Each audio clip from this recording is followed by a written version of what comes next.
안녕하십니까. 어려운 코인 시장 만화로 쉽게 설명하는 채널 코인 스케치북입니다. 리플 XRP가 1.4달러 주변에서 리테스트를 다소 정신없게 진행하고 있습니다. 1.5달러 위에 안착하는 것 같더니 다시 밑으로 빠지며 이제는 어디로 향할지 여러가지 생각을 갖게 만드는 흐름이 이어지고 있습니다. 그런데 이번에 어쩌면 XRP 가격 흐름 자체보다 더 의미 부여가 가능한 소식이 더해지고 있어요. XRP 레저 메인넷에서 토큰 에스크로, 즉 XLS-85가 활성화가 되었습니다. 이제 XRP 레저의 에스크로는 XRP만이 아니라 발행 토큰까지 조건부로 잠그고 풀 수 있게 된 겁니다. 이건 단순한 호재한 줄이 아니라 XRP 네트워크가 스스로의 포지션을 송금해서 정산, 결제의 마지막 1cm로 바꾸려는 선언에 가깝다고 해석할 수 있죠. 먼저 에스크로가 무엇인지부터 짚어보겠습니다. 쉽게 말하면 부동산 거래에서 법무사가 중간에서 돈을 잠시 보관하다가 계약 조건이 맞으면 건네주고 맞지 않으면 돌려주는 구조를 아실 겁니다. 에스크로가 바로 그것입니다. 제3자 중개자 없이 원장 자체가 조건을 체크해서 자산을 잠그고 조건이 맞으면 해지하는 기능입니다. XRP 레저에는 원래 이 기능이 있었습니다. 하지만 지금까지는 XRP, 즉 리플 고유 코인에만 적용되었습니다. 이번 토큰 에스크로는 이 기능을 발행 토큰으로 확장합니다. 자, 여기서 발행 토큰이란 무엇인가? 발행 토큰이란 XRP 레저 위에서 누군가가 발행한 디지털 자산입니다. 달러를 1대1로 묶은 스테이블 코인, 미국 국채를 디지털화한 토큰 채권 모두 여기에 해당합니다. 즉 XRP 말고도 XRP 레저에서 유통되는 거의 모든 자산이 조건부로 잠기고 풀릴 수 있게 됐다는 의미입니다. 그렇다면 왜 이게 큰 사건으로 해석될까요? 기관이 원하는 것은 대부분 전송이 아니라 정산입니다. 송금은 빠르게 할 수 있습니다. 문제는 그 다음이죠. 예를 들어 채권을 사고 팔 때 채권이 넘어가는 순간 돈도 동시에 넘어가야 합니다. 이를 DVP, 인도 대금 동시 결제라고 하는데요. 하나라도 먼저 가면 상대방이 자산을 들고 튀거나 전산 오류로 자산이 붕뜰 위험이 생깁니다. OTC 장외 거래도 마찬가지죠. 조건이 충족된 뒤에만 돈이 움직여야 합니다. 같은 이유로 담보관리, 배스등 지급 등도 동일한 거고요. 전통 금융은 이를 중개기관, 계약서, 운영 절차로 처리합니다. 당연히 시간과 인력 그리고 비용이 붙죠. XRP 레저는 이를 프로토콜에 내장된 정산 부품으로 제공하려는 방향으로 가고 있습니다. 자, 그러면 많은 분들이 이렇게 생각할 수도 있어요. 그러면 그냥 스마트 컨트랙트로 다 되는 거 아닌가요? 맞습니다. 되긴 됩니다. 하지만 기관이 싫어하는 것은 프로젝트마다 다른 코드, 사람마다 다른 계약서입니다. 스마트 컨트랙트 방식은 구현이 제각각이고 코드가 다르면 해킹 리스크가 큽니다. 그리고 법무팀이 매번 새로 검토를 해야 하죠. 기관은 기술 비용보다 컴플라이언스, 감사, 운영 비용을 훨씬 더 크게 책정합니다. XRP 레저는 이를 원장 레벨의 표준 기능으로 만들려고 하는 것이고요. 철도 레일을 생각해보면 됩니다. 기차마다 레일을 따로 만들면 아무도 못 쓰죠. 표준 레일을 깔아야 기차가 올라탈 수 있습니다. 자, 여기서 중요한 개념이 하나 있는데 XRP 레저에서 스테이블 코인이나 토큰화 자산은 발행자와의 신뢰선, 트러스트 라인 설정이 필요합니다. 즉, 발행자가 허락을 해야 유통이 되는 구조죠.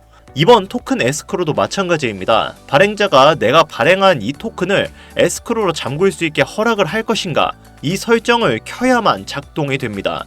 또한 에스크로에는 반드시 만료 시간이 설정이 되는데요. 조건이 충족되지 않으면 자동으로 취소됩니다. 정리하면 이렇습니다. 발행자가 허락해야 돈이 움직인다. 기술과 권한이 연결되어야 실제 정산이 발생한다. 간단하죠? 자, 그리고 이번 업그레이드는 단독 기능이 아닙니다. XRP 레저는 기관용 스택을 패키지로 깔고 있습니다. 퍼미션드 도메인 XLS-80, KYC 완료 기관만 참여 가능한 구역, 토큰 에스크로 XLS-85, 조건부 자산 잠금, 퍼미션드 덱스, 자격 있는 참여자만 거래 가능한 규제형 거래소. 비유하자면 퍼미션드 도메인은 문지기, 토큰 에스크로는 금고, 퍼미션드 덱스는 거래소로 비유를 할 수 있겠습니다. 기관 정산에 필요한 3요소를 원장 레벨에서 한 세트로 제공하겠다는 설계입니다. 다만 리스크도 있죠. 규제형 시장과 개방형 시장이 나뉘면 유동성이 분리될 수 있습니다. 기관은 전용 구역, 개인은 오픈 구역, 가격 신호가 왜곡될 가능성도 있고요. 퍼미션드 덱스는 AMM과 완전히 호환되지 않는 제약도 있습니다. 예를 들어 A가 토큰화 미국 국채를 팔고 B가 스테이블 코인으로 산다고 가정을 해봅시다. 1단계, B가 스테이블 코인을 에스크로에 잠깁니다. 조건은 A가 국채 토큰을 보내면 열림입니다. 2단계, A가 토큰을 보내는 순간 에스크로가 자동 해제되고 돈이 이동합니다. 3단계, 시간이 지나도 조건이 맞지 않으면 자동 취소됩니다. 중개기관도 사람도 필요가 없죠. XRP 레저에는 준비금 시스템이 있습니다. 계정을 유지하고 기능을 사용하려면 일정량의 XRP를 묶어둬야 하는데요. 에스크로 객체 하나 생성 시 0.2 XRP가 추가로 묶입니다. 수수료는 일회성이지만 준비금은 운영하는 동안 묶입니다. 예시로 보면 에스크로 객체 10만 개면 2만 XRP가 묶입니다. 100만 개면 20만 XRP, 1천만 개면 200만 XRP가 묶입니다. 이는 가격 예측이 아니라 정산 트래픽이 늘면 XRP가 운영 자본처럼 묶이는 구조라는 의미입니다. 다만 현실 채택 속도는 아직 멉니다. 이걸 가격 트리거로 보면 안 돼요. 그래서 우리가 체크해야 될 건 세 가지입니다. 첫 번째, 발행자가 에스크로 허용 설정을 켰는가. 두 번째, 에스크로 객체 수가 실제로 증가하는가. 세 번째, 퍼미션드 스택이 실제로 사용되기 시작하는가. 이 세 가지가 구조적 신호입니다. 그래서 베이스 시나리오는 일부 발행자가 허용 설정을 켜고 OTC 정산 자동화가 시작됩니다. XRP는 기관 정산 레이어로 포지션을 확보하고요. 리스크 시나리오는 기능만 있고 채택이 없는 경우입니다. 유동성이 분절되고 가격 혼란만 남을 수 있죠. XRP 레저의 토큰 에스크로는 XRP 가격이 아니라 기관 정산 산업을 겨냥한 업그레이드입니다. 시장 반응이 구조적으로 나오려면 발행자의 허락 설정과 원장 객체 증거라는 증거가 먼저 나와야 합니다. 가격은 아직 불안정하지만 네트워크는 기관을 향해 구조적으로 확장 중이에요.